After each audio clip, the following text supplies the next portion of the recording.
This video will discuss the card build of the Beast Tyrant in the Gloomhaven board game. The Beast Tyrant is a take on the Summoner role, where you have a permanent summon that scales with your level. Our playstyle centers around keeping our bear alive, and dealing as much damage as possible.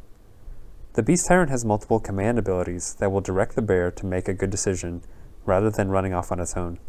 In contrast to the other Summoner class in Gloomhaven, the Beast Tyrant only really gets abilities that controls the bear, so other summons don't get the same amount of sustainability and usefulness. Because this character archetype revolves around keeping the bear alive, you actually get a good amount of healing options that makes the Beast Tyrant an option for a semi-support. This build will focus on ensuring the bear stays alive and deals out as much damage as possible.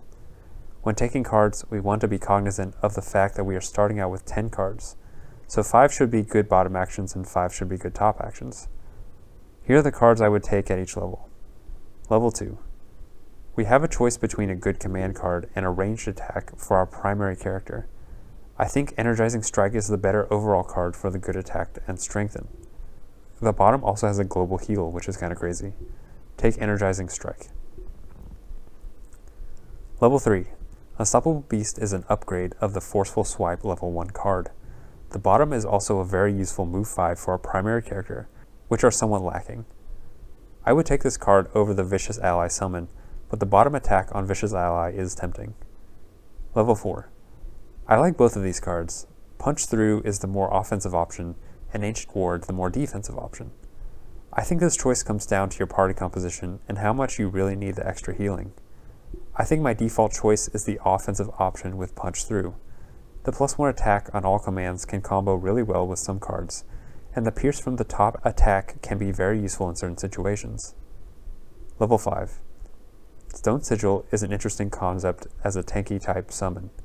The downside is that it doesn't move at all, and in a good number of scenarios, summons that don't move get left behind. The other offensive card, Rampage, has a really good loss effect on top, and an even better summon control option on the bottom. I would take Rampage. Level 6.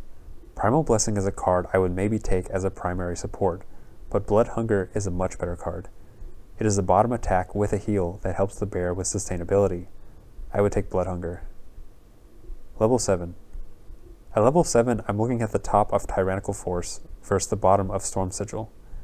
I like Tyrannical Force overall because it deals a similar amount of damage, while also stunning the target. The bottom also gives an option for controlling the bear. A 4 attack on the bottom is always very good too, so it's really up to you. I personally will take Tyrannical Force. Level 8. Here again we have an offensive and defensive option. I think Lash Out is the better option and has potential to deal an absurd amount of damage, even more so when comboed with Punch Through. Natural Remedy can find itself in a support build. Level 9.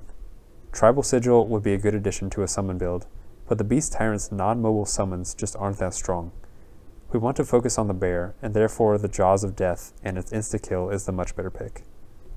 The final build is Venomous Ally, Patch Fur, Energizing Strike, Unstoppable Beast, Punch Through, Rampage, Blood Hunger, Tyrannical Force, Lash Out, and Jaws of Death. Thanks for watching, and I'll see you in the next video.